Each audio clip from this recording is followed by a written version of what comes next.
새벽기도 오신 여러분 환영합니다. 찬송가 251장 찬양하시겠습니다.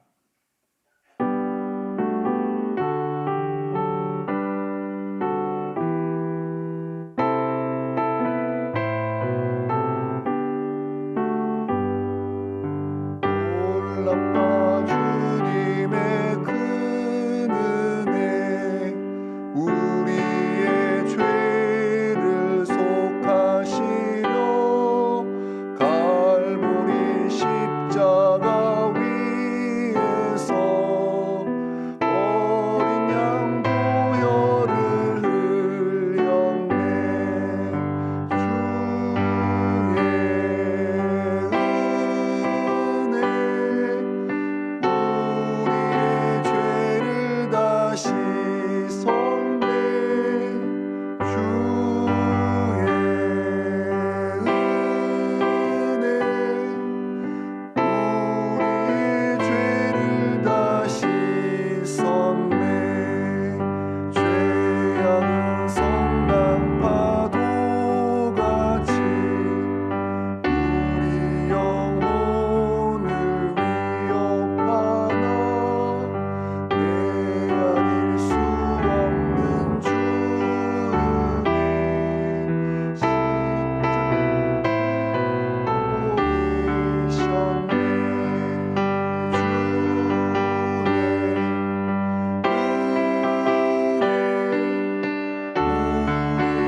새벽에 주신 말씀 이사야 3장 1절에서 12절 말씀입니다.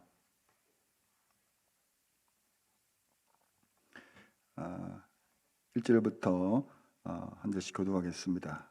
보라, 주 만군의 여호와께서 예루살렘과 유다가 의뢰하며 의지하는 것을 제하여 버리시되 곧 그가 의지하는 모든 양식과 그가 의지하는 모든 물과 용사와 전사와 재판관과 선지자와 복술자와 장로와 오시부장과 귀인과 모사와 정교한 장인과 능란한 요술자를 그리하실 것이며 그가 또 소년들을 그들의 고관으로 삼으시며 아이들이 그들을 다스리게 하시리니 백성이 서로 학대하며 각기 이웃을 잔해하며 아이가 노인에게 비천한 자가 존귀한 자에게 교만할 것이며 혹시 사람이 자기 아버지 집에서 자기 형제를 붙잡고 말하기를 내게는 겉옷이 있으니 너는 우리의 통치자가 되어 이 폐허를 내 손 아래에 두라 할 것이면 그날에 그가 소리를 높여 이르기를 나는 고치는 자가 되지 아니하겠노라. 내 집에는 양식도 없고 의복도 없으니 너희는 나를 백성의 통치자로 삼지 말라 하리라. 예루살렘이 멸망하였고 유다가 엎드려졌음은 그들의 언어와 행위가 여호와를 거역하여 그의 영광의 눈을 범하였음이라. 그들의 안식이 불리하게 증거하며 그들의 죄를 말해주고 숨기지 못함이 소돔과 같으니 그들의 영혼이 화가 있을진저 그들이 재앙을 자취하였도다. 너희는 의인에게 복이 있으리라 말하라. 그들은 그들의 행위의 열매를 먹을 것이며 악인에게는 화가 있으리니 이는 그의 손으로 행한 대로 그가 보응을 받을 것임이니라. 내 백성은 학대하는 자는 아이요 다스린 자는 여자들이라.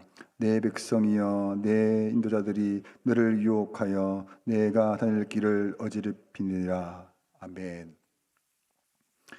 무서운 죄악에서 벗어날 수 있는 유일한 방법이라는 제목으로 말씀 나누겠습니다.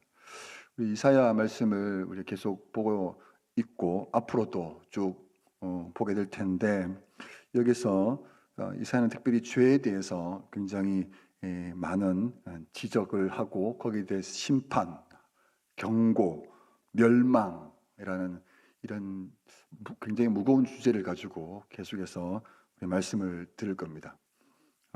이 죄라는 말 자체가 별로 사람들이 듣기를 원치 않지만 그러나 성경은 분명하게 이 죄에 대해서 지적하고 그 죄에서 벗어날 수 있는 그 구원의 복음을 전하는 것이 바로 성경입니다. 그래서 이 말씀을 듣는 동안에 특별히 이사야를 묵상하면 할 때에 우리 안에 숨겨져 있는 죄악들이 하나하나 다 드러났으면 좋겠고 그 죄악을 두고 우리가 슬퍼하며 고통하며 그래서 그 고통의 끝자락에 예수님을 찾고 그래서 예수님을 부르짖을 때에 주님께서 서주시는 그 용서의 은혜가 저와 여러분에게 충만히 임하기를 소망합니다. 1절의 말씀을 보면은 만군의 주님께서 예루살렘과 유다 백성들에게 뭐라고 말하냐면 너희들이 의지한 것들을 내가 다 제거해 버리겠다라고 말씀합니다. 유다와 예루살렘 백성들이 의지했던 것들이 뭐냐면 모든 양식 먹는 것, 마시는 것입니다. 그리고 그가 의지하는 모든 물입니다. 소위 생필품이죠. 경제력입니다. 이것들을 제하여 버리겠다라는 것입니다. 용사와 전사와 재판관, 50부장, 귀인, 모사, 정교한 장인 이들은 바로 사회, 정치, 종교를 이끌어가는 그런 지도자들을 말하고 있습니다. 능란한 요술자, 선지자, 복술자, 장로 이런 종교적 지도자들입니다. 그리고 이러한 생필품 이것을 지금 이 유다와 예루살렘 백성들이 의지하고 있는 것입니다. 의지한다는 말은 그것을 마치 자기들에게 가장 중요한 그것을 얻기 위해서 그들은 엄청난 불법을 행하고 또 타락하게 되는 그런 짓을 하는 것이죠. 그들이 하고 있는 의지하는 모든 것들이 바로 죄의 이유가 되고 또 그 내용들이 되는 것입니다. 그래서 하나님께서는 그것들을 제하여 버리겠다라고 말씀합니다. 그래서 하나님께서는 이것에 대해서 이런 것에 대해서 심판을 하시는데 그 내용들이 참 재미있습니다. 4절과 5절 말씀을 보도록 하겠습니다. 그가 또 소년들을 그들의 고관으로 삼으며 아이들이 그들을 다스리게 하시리니 백성이 서로 학대하며 각기 이웃을 잔해하며 아이가 노인에게 비천한 자가 존귀한 자에게 교만할 것이며 이렇게 나옵니다. 여기에 소년들, 아이들 이런 자들에게 이 사회를 맡기겠다라고 합니다. 여러분 이 어린 아이들이 이 사회를 이끌어가면 어떻게 될까요? 국회의원 거기 있는 사람 다 나오고 유치원에 있는 아이들, 초등학생들 아니요 청소년들, 중2들을 다 국회에 넣어버리면 우리나라가 어떻게 돌아가겠습니까?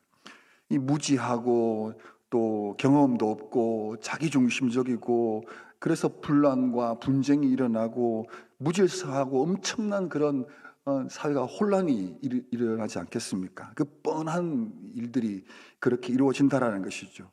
죄악으로 타락해버린 유다 백성들을 향한 하나님의 심판이 뭐냐면, 이런 철없고 무지한 어린아이들이, 어린아이들과 같은 이러한 사람들이 사회 지도자들로, 종교 지도자들로 더욱 그 자리에 있어서 혼란하고 또 신앙적으로 더욱 타락하게 될 것이다라는 이런 말씀을, 이런 심판을 주겠다라고 하나님 말씀하시는 것입니다. 12절 말씀도 12절입니다. 내 백성을 학대하는 자는 아이요 다스리는 자는 여자들이라. 내 백성이여 네 인도자들이 너를 유혹하여 네가 다닐 길을 어지럽히니라. 이 지금 유다와 예루살렘은 어떤 사람들이 그들을 이끌어가고 있냐면, 이 주먹만한 꼬마 같은 어린아이라는 이 표현을 다른 번역서에서 그렇게 얘기하고 있습니다. 주먹만한 꼬마 어린아이들과 같은 이런 사람들로 인해서, 그런 사람들이 이끌어가고 있으니 고통을 당하고, 더 나아가 그들이 다스리는 대로, 인도하는 대로 따라가면 하나님의 심판의 그 막다른 골목에 이르게 된다, 이렇게 말씀하시는 것입니다. 가지 말아야 될 그 길로 지금 가고 있다라는 것이죠. 8절에서는 하나님의 심판이 있을 수밖에 없는 이유가 있습니다. 8절 말씀 한번 보시기 바랍니다. 저는 세 번역으로 읽어드릴 테니까 한번 비교해 보십시오. 드디어 예루살렘이 넘어지고 유다는 쓰러진다. 그들의 말과 행동으로 주님께 대항하며 하나님의 영광스러운 현존을 모독하였기 때문이다. 여기에서 바로 그들의 말과 행동, 그들의 믿는 내용도 그렇고 그들의 삶도, 사회적인 현상들도 뭐냐면 그 주님의 그 말씀을 대항하는 겁니다. 거슬러 가는 것이죠. 하지 말라 하는 거, 바로 그것 하고 있는 것이죠. 그래서 어떤 결과가 초래합니까? 하나님의 영광을 드러내야 될 그 백성들이 하나님의 영광을 실추시키는, 여기 표현은 모독하는 그런 행동을 하고 있다는 것이죠. 9절에서는 바로 그런 죄악을 자취했고 스스로 재앙을 불러들였다라고 이렇게 말씀하고 있습니다. 이 죄가 무서운 이유가 무엇입니까? 죄가 우리 사람에게 나쁜 건가요? 좋은 건가요? 나쁘면 왜 하겠습니까? 그것이 혐오스럽고 더럽고 불편하면 왜 하겠습니까? 죄는 달콤합니다. 여러분, 죄 지어 보셨잖아요, 그죠? 재밌습니다. 신납니다. 가슴을 흥분시킵니다. 그 죄악 속에 빠졌을 때는 이런 것도 있었구나 하면서 막 즐기고 자랑하고, 너무 막 이전에 경험하지 못했던 것들을 막 흥분하며 그런 짓을 하게 됩니다. 이 중독이 되는 것이죠. 죄가 죄인 줄도 몰라요. 거부할 수가 없습니다. 더 깊은 죄악을 더 하게 되는 것이죠. 자신에게 치명적인 그런 고통을 모르느냐? 알아요. 알면서도 그 죄악을 또 행하고 더 깊이 행하고 멈출 수가 없어서 갈 수밖에 없는 그런 것을 스스로 선택하고 그 행동을 하게 됩니다. 그게 죄라는 거예요. 더더욱이나 자기가 하는 그 죄악을 숨기느냐? 그렇지 않습니다. 대놓고 얘기하고 그 죄악을 하도록 권면하고 같이 하자라고 하는 이런 일들이 비일비재합니다.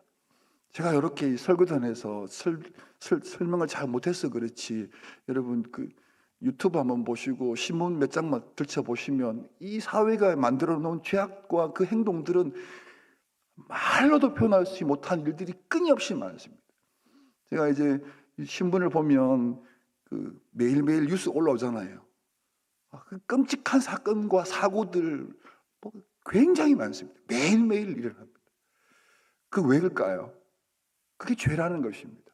죄가 그렇게 무서운 겁니다. 11절 말씀 같이 읽겠습니다. 11절 말씀 시작. 악인에게는 화가 있으리니 이는 그의 손으로 행한 대로 그가 보응을 받을 것임이라. 굉장히 무서운 말씀 아닙니까? 악인에게 뭐가 있다고요? 그 화가 있는 거죠. 그 죄에 대한 결과물을 반드시 받게 될까라는 거죠. 보응한다. 이 말 자체가 끔찍합니다. 무섭습니다. 왜냐하면 우리가 끊임없는 죄의 공장처럼 말과 눈과 손과 발, 그래서 끊임없이 우리는 죄를 생산하고 있는데, 그것이 잊혀지는 게 아니라, 사라지는 게 아니라, 그 전능하신 하나님, 무소부지하신 하나님, 그 하나님이 우리가 행한 그 모든 죄악들을 다 알고 계신다는 거죠. 우리는 숨길 수 있고 피할 수 있고 어쨌든 잊어버릴 수 있겠지만, 그러나 그렇지 않다라는 것이 바로 우리가 믿는 그 하나님 앞에서 우리의 죄악의 실체라는 것입니다. 그래서 이사야가 뭘 합니까? 그런 죄악에서 돌아오라라고 끊임없이 예언합니다. 이사야 1장 18절에서는 여호와께서 말씀하시되 오라 우리가 서로 변론하자. 너희의 죄가 주홍 같을지라도 눈과 같이 희어질 것이요 진홍같이 붉을지라도 양털같이 희게 되리라.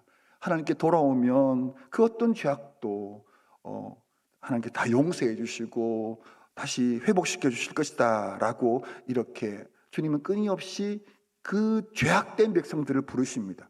그런데 어떻게 됩니까? 이스라엘 백성, 유다와 예루살렘의 백성들이 그 말씀을 듣고 돌아옵니까? 돌아오지 않습니다. 그러했기 때문에 이 이사야의 말씀을 읽으면 읽을수록 앞에서 말한 것처럼 심판, 멸망, 경고, 여호와의 날 이러면서 끊임없이 그들을 돌이키려고 하고 있습니다. 그래서 이제 이 이사야의 이 말씀은 메시아가 올 것이라는 그 예언의 말씀이 가득합니다. 7장에 보면은 그 처녀가 잉태하여 아들을 낳을 것이다 라고 말씀하고 있습니다. 9장에서는 한 아이가 우리에게 낳고 한 아들을 우리에게 주신 바 되었는데 그의 어깨에는 정사가 메었고 그의 이름은 기묘자라 모사라 전능하신 하나님이라 영존하신 아버지라 평강의 왕이라 라고 하면서 그들을 구원할, 죄에서 구원할 메시아에 대한 그 예언을 하고 있습니다. 이사야 11장에서는 이새의 뿌리에 한 삭이 났어. 그래서 다윗의 그 후손 그 예수님에 대한 말씀을 하고 있습니다. 이사야 53장은 좀 더 구체적으로 그가 찔림은 우리의 허물 때문이다 라고 말하고 있습니다. 우리는 다 양같이 갓길로 다 제갓길로 갔지만 여호와께서는 우리의 모든 죄악을 그 예수님께 담당시켜서 우리를 구원하겠다라는 이 예언의 말씀을 주시는 것입니다. 죄에서 돌이킬 수 있는 유일한 방법, 그것은 우리가 결단하고 헌신하고 뭔가 약정서를 쓰고 계약하고 해서 되는 게 아니라는 것입니다. 우리 인간 스스로는 그 죄악 속에서 끌려다닐 수밖에 없는, 선택이 아니라 거기에 끌려다닐 수밖에 없고 멈출 수 없고 결국에는 멸망할 수밖에 없는 그것이 죄악인데, 그것이 죄인데 우리는 거기서 구원받을 수 있는 방법이 없다라는 것이 이 성경의 결론입니다. 그러므로 그 죄에서 구원하실 자 예수 그리스도를 믿으라라고 이렇게 말씀하고 있는 것이죠. 좀 전에 그 찬송가 251장 찬송가 불렀는데 혹시 아시는지 모르겠지만 1절, 2절 부르다가 3절부터 제가 목소리가 높아졌죠. 1절, 2절 부르다가 잠이 깬 것 같습니다. 정신이 돌아온 것 같아요. 그러니까 더 말씀. 그래서 가사만 좀 읽어 드릴 테니까 한번 자세히 한번 찬송가 가사의 내용, 우리가 불렀던 내용 이런 가사를 불렀던 거예요. 놀랍다 주님의 은혜, 그것도 큰 은혜, 우리의 죄를 속하시려 갈보리 십자가 위에서 어린 양 보혈을 흘렸네, 이렇게 불렀어요. 아셨나요? 이것이 성도의 노래입니다.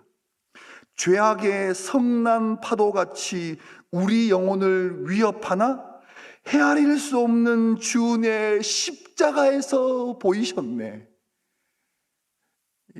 설교 별로 안 해도 이 가사만 묵상해도 될 것 같아요.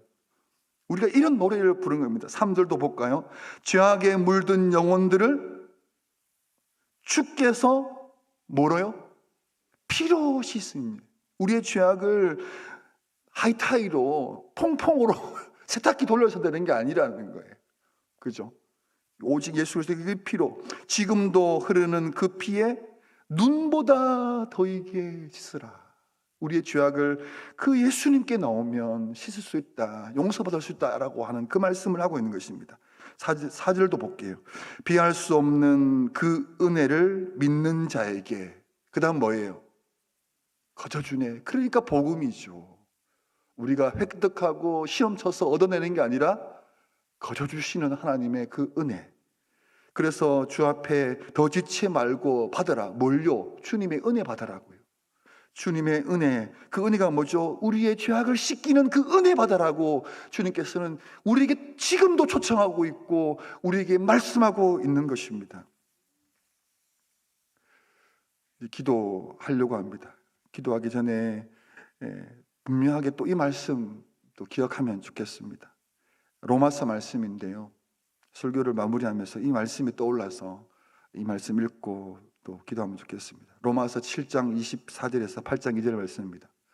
오라 나는 곤고한 사람이라도 이 사망의 몸에서 누가 나를 건져내랴. 우리 주 예수 그리스도로 말미암아 하나님께 감사하리로다. 그런즉 내 마음이 내 자신이 마음으로는 하나님의 법을 육신으로는 죄의 법을 섬기노라. 정말 예수 믿고 나서 정말 말씀대로 살고 싶고 제대로 더 이상 그 죄악에 반복되는 죄를 멈추고 싶은데 또 실수하고 또 넘어지고 이 바울의 이 고백처럼 오늘 우리에게도 그런 또 실수와 부족과 연약함들이 드러날 때 이거 어떡하라 어떡하나 회개해도 금식해도 안 되고 결단해도 안 되고 그 다음 말씀이 우리에게 위로가 되는 것 같습니다. 그러므로 이제 그리스도 예수 안에 있는 자에게는 결코 정죄함이 없나니 이는 그리스도 예수 안에 있는 생명의 성령의 법이 죄와 사망의 법에서 너를 해방하였습니다. 누구든지 주의 이름을 부르는 자는 어떻게 된다고요? 구원을 받는 것입니다. 그래서 우리는 예수님의 이름으로 우리의 죄악을 놓고 기도하는 것이죠. 그러면 구원받게 되는 것입니다. 기도하겠습니다. 하나님 아버지 감사합니다. 이 거울과 같은 성경 말씀, 특별히 이사야의 말씀을 통해서 우리의 모습을 발견합니다. 아니 나의 모습을 발견합니다. 이 말씀 앞에 서면 나의 하는 말, 생각, 내 마음에 담겨져 있는 것들, 보는 것, 듣는 것, 계획하는 것, 그 하나하나 그 거룩하신 하나님 말씀 앞에서 다 드러나게 됩니다. 드러나게 해주시는 성령님 감사합니다. 우린 거기에서 멈춰 있지 않고 그 죄악에서 구원하실 자 예수님을 발견하고 그 예수님을 의지하고 그 이름 부르며 회개하며 돌아서는 은혜가 있게 하여 주시옵소서. 스스로 멈출 수 없고 어떻게든 돌아서고 싶은데 아무리 노력해도 안 되는 그 죄악, 그 유혹, 그 생각, 그 마음, 거기에서 구원하실 자, 죄와 사망의 법에서 우리를 구원하실 자 그 예수님을 더욱더 의지하고 붙들고 하나님 더 주님을 바라보는 나와 우리 교회 모든 성도들이 되게 하여 주시옵소서. 주의 이름 부를 때 회복이 있게 하여 주시옵소서. 잊혀진 기쁨이 샘솟게 해주시고 다시금 눈물이 있게 해주시고 은혜를 누리는 감격이 있는 이 새벽과 또 하나님 말씀의 묵상의 시간들이 되게 하여 주시옵소서. 하나님 아버지, 오늘 이 새벽에도 나온 우리에게 정말 이 시간이 은혜가 되게 해주십시오. 기도했더니 풀리더라. 기도했더니 그 마음에서 벗어날 수 있게 되었다라는 이러한 간증들이 이 새벽을 깨우는 특별히 여기 계시는 또 영상으로 듣는 성도들에게 꼭 은혜로 주시기를 간절히 원합니다. 하나님 아버지, 우리 교회에서 대학생 대회에 참석한 학생들이 있습니다.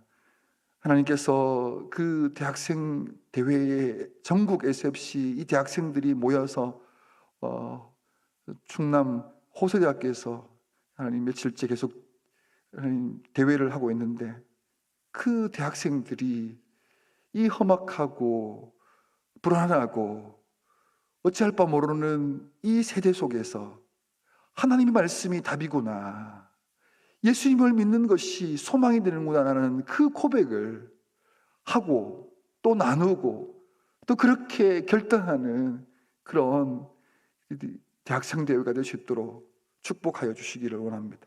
튀르키예 그리스 선교 여행을 지금 며칠째 하고 있는데 하나님께서 함께하여 주셔서 그 걸음걸음마다 주님께서 행하셨던 그 유적들을 통한 여행을 통해서 하나님 주신 은혜들을 여행자들에게 다 경험되게 해주시고 그 여행을 감당할 수 있도록 체력과 또 그 속에 있는 먹음과 또 즐김과 기쁨이 가득한 여행이 되게 해주시옵소서. 특별히 우리 담임 목사님 네 분을 위로하여 주시고 격려하여 주셔서 하나님 이번 기회에 쉼 있게 해주시기를 원합니다. 또 하반기에 여러 가지 결정을 하고 또 교회를 이끌어가야 되는 그런 많은 일들이 있는데 이번 기회에 또 쉼을 주셔서 하나님 주시는 마음을 잘 받고 오게 해주시고 또 하나님의 뜻을 발견하는 우리 담임 목사님, 제인호 목사님 되게 하여 주시옵소서. 하나님 아버지, 교회 분립 개척을 이제 시작했습니다.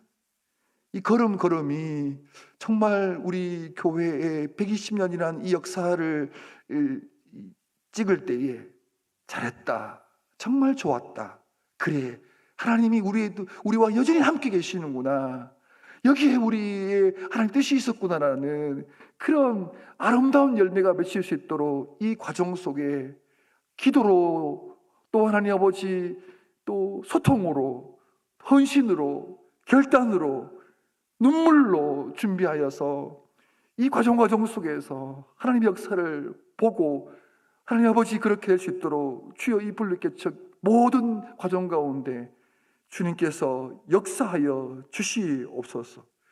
하나님 아버지 우리 교회에 속한 우리 성도들 참으로 여러 가지 시험 당한 일도 많고 사건 사고로 인해서 생긴 일들도 많이 있는데 그러나 그분들의 얘기를 통해서 은혜가 됩니다. 심하게 다쳤지만 그 다침을 통하여서 오히려 하나님의 은혜를 경험했다는 간증을 듣게 될 때에 얼마나 감사하고 고마운지 모르겠습니다. 사랑하는 우리 성도들, 이 세상 속에서의 어려운 환경이 있지만 그러나 예수님 때문에 그 위기를 이기고 우리 감정교회에 다니는 성도들은 고통과 어려움과 그 위기 속에 하나님 매몰차게 돌아서고 후회하고 한숨 짓는 성도들이 아니라 예수님 붙잡고 일어서는 그런 믿음의 역사를 일으키는 성도들이 다 되게 하여 주시옵소서. 다음 세대에 특별히 7월 달에는 여름 성경학교 수련회가 기획됩니다. 해외까지 가기도 합니다. 하나님 참으로 원하는 것은 계속 기도하고 있지만 우리 이 어린 영혼들이 다음 세대들이 참으로 그 하나님에 대한 믿음, 하나님이 보내신 자 예수 그리스도가 자신의 주와 그리스도가 되는 분명한 신앙 고백을 하게 되는 믿음의 사건, 역사가 있는 이번 2024년 여름 행사와 수련회 될 수 있도록 도와주시옵소서. 하나님께서 한 영혼 붙들어오셔서 하나님께서 특별히 이 여름에 그렇게 역사해 주시기를 간절히 기도합니다. 자유롭게 기도할 텐데 주님께서 이 기도의 시간에 은혜를 더하여 주시옵소서. 주님의 은혜를 누리는 시간 되게 해 주옵소서. 예수님의 이름으로 기도합니다. 아멘. 자유롭게 기도하시겠습니다.